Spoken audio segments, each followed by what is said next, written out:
Hello दोस्तों, आपका हमारे चैनल पर स्वागत है। श्री कृष्ण जी कहते हैं, अहंकार करने पर इंसान की प्रतिष्ठा, वंश, वैभव तीनों ही समाप्त हो जाते हैं। जीवन में कभी भी किसी से अपनी तुलना मत कीजिए। आप जैसे हैं सर्वश्रेष्ठ हैं। बुरे कर्म करने नहीं पड़ते, हो जाते हैं, और अच्छे कर्म होते नहीं, करने पड़ते हैं। जो अपने मन पर नियंत्रण नहीं रखता, वह स्वयं धीरे धीरे शत्रु बनता जाता है। स्वार्थ संसार का एक ऐसा कुआं है जिसमें गिरकर निकल पाना बड़ा कठिन है। सेहत के लिए योग और किसी की जरूरत पर सहयोग, दोनों से ही जीवन बदलता है। मनुष्य अपने विश्वास से निर्मित होता है। जैसा वो विश्वास करता है वैसा वो बन जाता है। मान, अपमान, लाभ, हानि, खुश हो जाना या दुखी हो जाना, यह सब मन की शरारत है जिसे तुम अपना समझकर मग्न हो रहे हो। बस यही प्रसन्नता तुम्हारे दुखों का कारण है। उस इंसान की मंजिल से भटक जाना तय है जिसकी संगत में नकारात्मक लोग रहते हैं। प्रेम सदैव माफी मांगना पसंद करता है और अहंकार सदैव माफी सुनना पसंद करता है। शब्द उतने ही बाहर निकालने चाहिए जिन्हें वापस भी लेना पड़े तो खुद को तकलीफ न हो।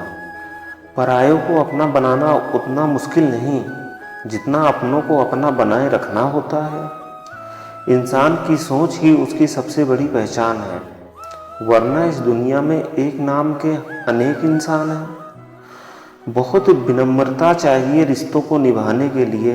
छल कपट से तो सिर्फ महाभारत रची जाती है। यदि आप किसी के साथ मित्रता नहीं कर सकते तो उसके साथ शत्रुता भी नहीं करनी चाहिए।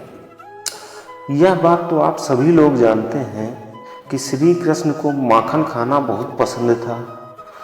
उनके माखन चोरी करने की आदत की वजह से उनकी माँ यशोदा के साथ साथ उनके पूरे गांव वाले बहुत ज़्यादा तंग हुआ करते थे। इसी वजह से कृष्ण की माँ यशोदा माखन की मटकी को छत के ऊपर के भाग से लटका कर रखती थी ताकि कृष्ण वहां तक पहुंच ना सके और माखन चोरी ना कर सके। परंतु एक बार की बात है, एक बार यशोदा को किसी काम से घर छोड़कर जाना पड़ा।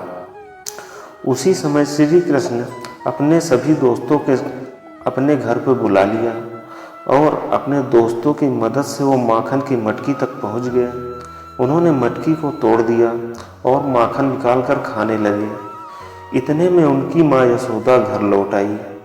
उन्होंने देखा कि कृष्ण अपने दोस्तों के साथ मटकी तोड़कर उससे माखन निकाल कर खा रहा है। जैसे ही उनके दोस्तों को पता चला कि यशोदा माँ आ गई है, उनके सारे दोस्त श्री कृष्ण को वहां अकेला छोड़कर भाग गए। परंतु श्री कृष्ण नहीं भागे और वहीं बैठे माखन खाते रहे। उसके बाद कृष्ण ने यशोदा माँ से अच्छी डांट पड़ी। इस कहानी से हमें यह सीख मिलती है कि चोरी करना गलत है। जय श्री कृष्ण। राधे राधे।